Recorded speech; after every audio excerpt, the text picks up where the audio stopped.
ನಮಸ್ತೆ, ವಿತ್ ಅನು ಚಾನಲ್ಗೆ ಸ್ವಾಗತ.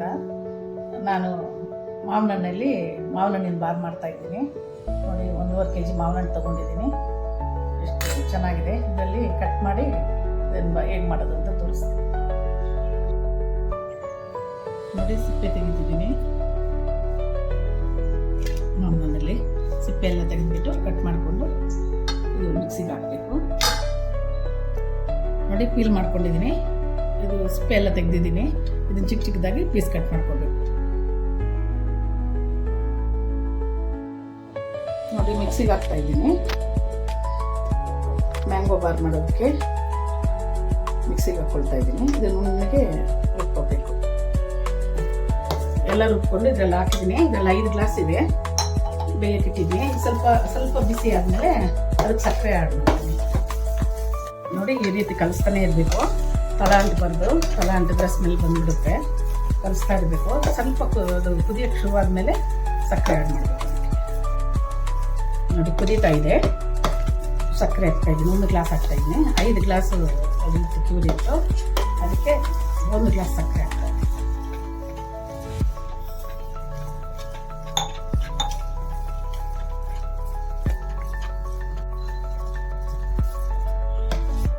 ಚೆನ್ನಾಗಿ ಈ ಥರ ಕಲಿಸ್ತಾ ಇರಬೇಕು. ಅದು ಚೆನ್ನಾಗಿ ಸಕ್ಕರೆ ಕರಗಿ ಒಂಚೂರು ಗಮ್ ಥರ ಬರಬೇಕು. ಸ್ವಲ್ಪ ಅಂಟಂಟು ಬರಬೇಕು, ಆವಾಗ ಇಸ್ಕೊಬೇಕು.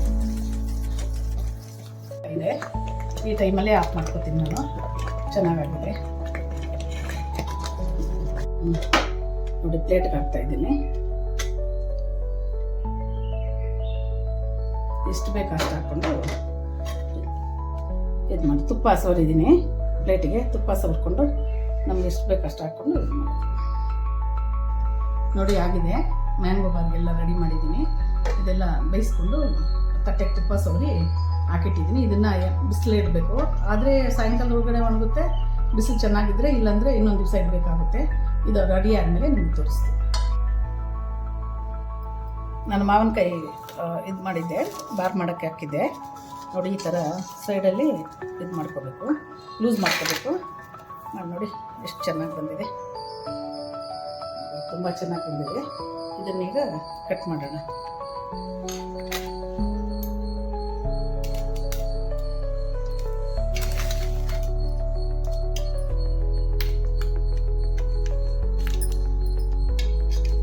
ಬಿಸಿಲಿಗಿರಬೇಕು. ನಾನು 2 ದಿವಸ ಬಿಸಿಲು ಸರಿಯಾಗಿರಲಿಲ್ಲ. 2 ದಿವಸ ಇಟ್ಟಿದ್ದೆ ಬಿಸಿಲಿಗೆ. ಚೆನ್ನಾಗಿ ಬಿಸಿಲಿದ್ರೆ 1 ದಿವಸ ಸಾಕು. 1 ದಿವಸದಲ್ಲೇ ಫುಲ್.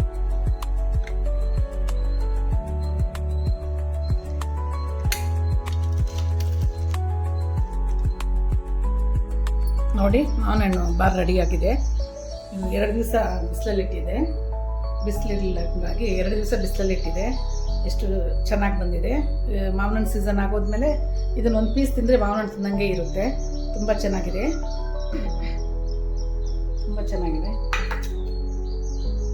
ಟೇಸ್ಟ್ ಅಂತೂ ನೋಡಿ, ಸೂಪರಾಗಿದೆ. ಮಾವಿನ ಹಣ್ಣು ತಿನ್ನಂಗೆ ಇದೆ. ಹುಳಿ ಆಗೋದಿದ್ರೆ ಸಿಹಿ ಆಗೋದಿದೆ. ತುಂಬ ಚೆನ್ನಾಗಿದೆ. Thank you. ಶೇರ್ ಮಾಡಿ, ಸಬ್ಸ್ಕ್ರೈಬ್ ಮಾಡಿ.